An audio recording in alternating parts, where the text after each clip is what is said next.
been a lot of people who have expressed opinions about Mark Zuckerberg without actually ever meeting him.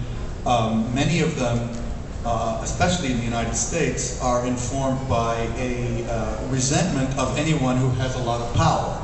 And especially because he gained so much power when he was so young, people thought he must be a jerk, and the movie very much reinforced that and actually played on that stereotype in a way.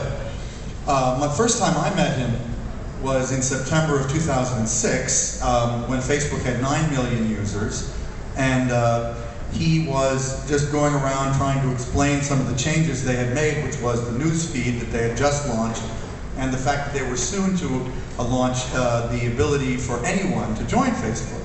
And so I agreed to have lunch with him, you know, just because he was already fairly well known, and I covered technology for Fortune magazine.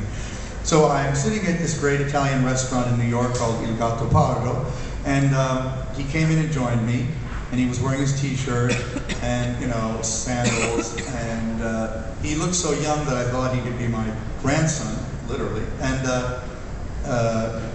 but then he opened his mouth, and when he started talking, he had one of the biggest picture ways of looking at the world that I had ever experienced. And I really very quickly felt that I was listening to somebody who was very likely to succeed at a very, very big project. And he reminded me in his tone and his certitude and his confidence in Bill Gates. I mean, Bill Gates is the same way, that he doesn't take no for an answer. He doesn't even consider the possibility that he won't succeed.